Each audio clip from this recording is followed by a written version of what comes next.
Hi, I'm Chris Wright with Freedom Trax International LLC, and today we're going to go over what you need to do when you receive your Freedom Trax in its box. First thing you need is a box cutter, and we're going to go ahead and cut the tape around the bottom of the box. Be careful not to go too far into the box when you're doing this.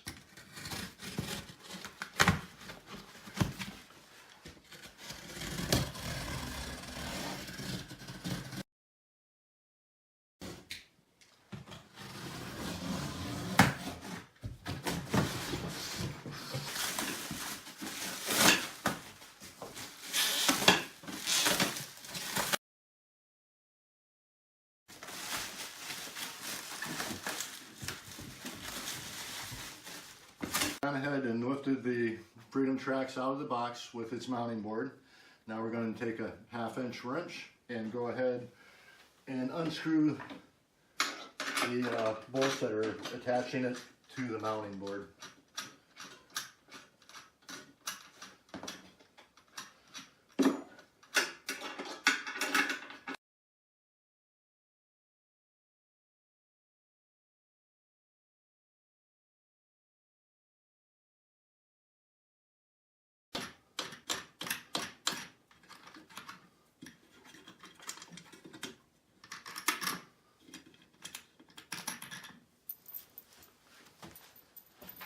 Now we can simply stand on the board, lift the Freedom Trax off, and roll it off of the board.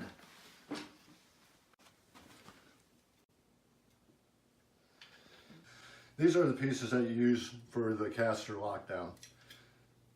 First, you're going to want to take a look at this. You'll see there's a flat side here and a flat side here. The longer flat side's over here and the shorter one's on this one.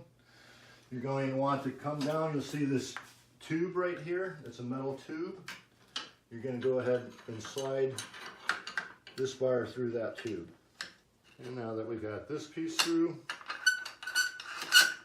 and you see this will stop it so it won't come out too far.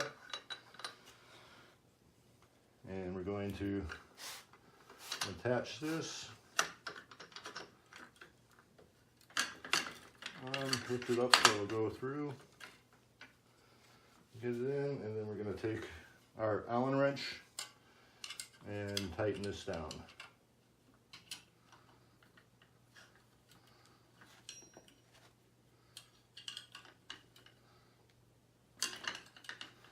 Okay, and now our caster's all set. We just need to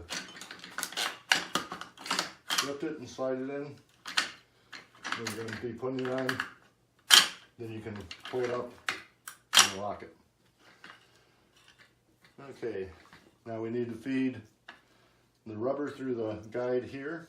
So what we're going to do is unhook this, slide this rubber piece through the eyelet.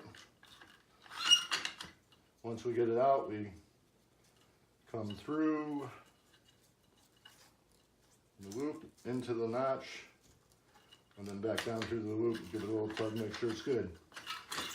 When traveling with it, we just go ahead and hook these two pieces together and that'll take care of it. This is your battery. To take the battery out, just undo the little knob and you can slide the battery right out, take it inside for charging if you want, or if you do a hot swap on batteries for low resistance. This is mounted Velcro. Put it back in, just make sure you get the screws in the back lined up.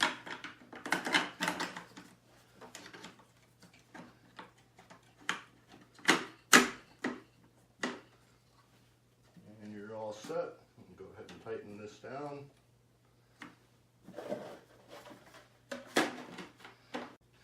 Okay, we've got basically have it together now.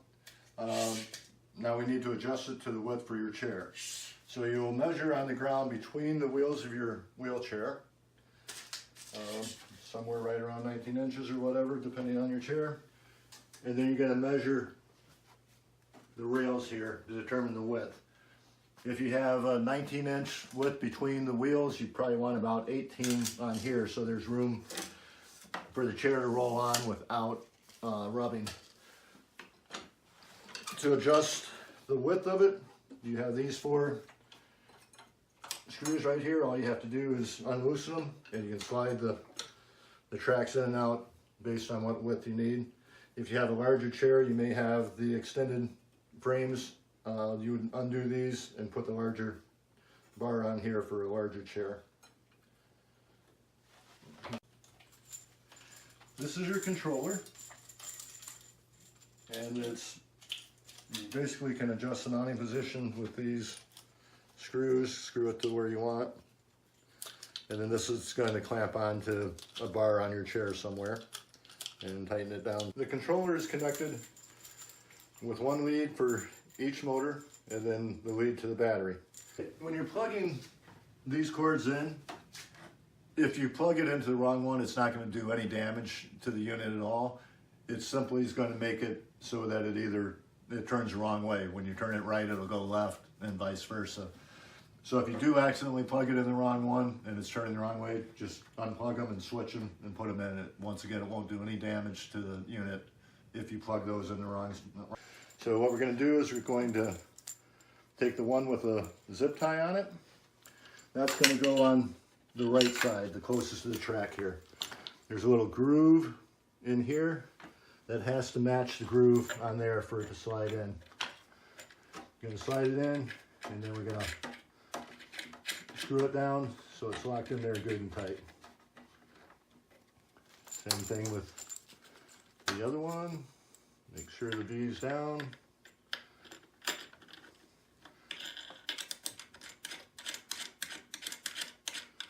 And then go ahead and tighten it down. Now we're going to go ahead and hook up our battery.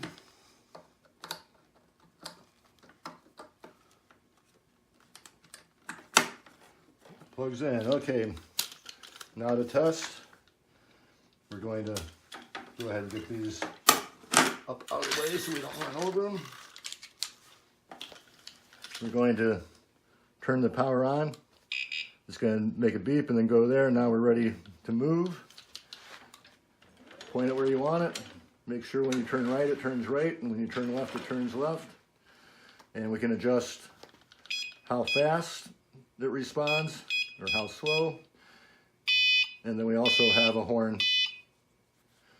And then to turn it off, we just simply push the power button again, and it's off. In order to charge, you simply plug this into the bottom. You want to make sure these 3 prongs line up with the 3 prongs in there. You plug it in, and then put your brick together here. Oops. And then plug it in the wall, and you're all ready to charge.